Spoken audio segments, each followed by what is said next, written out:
পৌষের হিমশীতল বিকেলে ঘরের পাশে সঞ্চিতা, সোমা, নদী, ঐশী ও সুইটি কুতকুত খেলার ঘর আঁকছে। প্রথমে একটি বাঁশের কঞ্চি দিয়ে মৃদু রেখা টেনে পরে আঙুল দিয়ে রেখাগুলো দৃশ্যমান করছে। সুনামগঞ্জের দিরাই উপজেলার খাগাউড়া গ্রামের শিশুরা অবসরে এখনো কুতকুত আর ইচিং বিচিং খেলে। সকালের লেখাপড়া শেষে কিংবা স্কুল ছুটির পর পাড়ার শিশু কিশোরীরা দল বেঁধে বেরিয়ে যায় এসব খেলতে, যেখানে লাগে না মূল্যবান কোনো উপকরণ, নেই ঝুট ঝামেলা। মিলেমিশে নিজেদের বাড়ির আঙিনার ছোট্ট জায়গায় ঘর এঁকে চলে খেলা।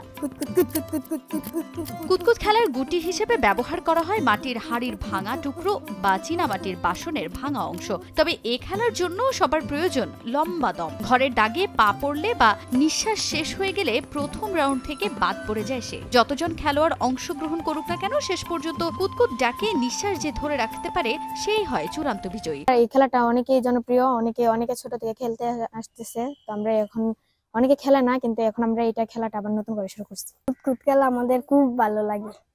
কুতকুত খেলা আমরা খেলি অবসর টাইমে, পড়াশোনা করে তারপর আমরা সময় পেলে খেলি। অবসর টাইমে খেলি, বিকালে সকালে যদি সময় পাই। অন্যদিকে গ্রামের গাছতলায় ঘন সবুজ ঘাসের বিচালিতে দুইজন দুই পাশে বসে প্রথমে পায়ের উপর পা তুলে শুরু হয় ইচিং বিচিং খেলা। খেলোয়াড়রা দৌড়ে এসে কোনো বাঁধা ছাড়া দুইজনের পায়ের উচ্চতা অতিক্রম করতে পারলেই প্রথম রাউন্ড থেকে দ্বিতীয় রাউন্ডে যেতে পারে।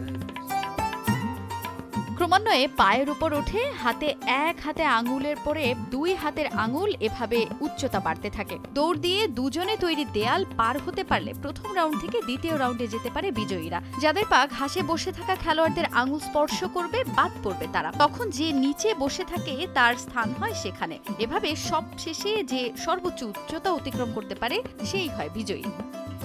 এ খেলায় নেই কোনো বয়সের ভেদাভেদ। 10 থেকে 30 খেলতে পারেন সবাই। মোবাইল, ইন্টারনেটের অনলাইন গেম বা সামাজিক যোগাযোগ মাধ্যমে কি হচ্ছে বা না হচ্ছে তা নিয়ে তাদের নাক গলানোর সময় কই।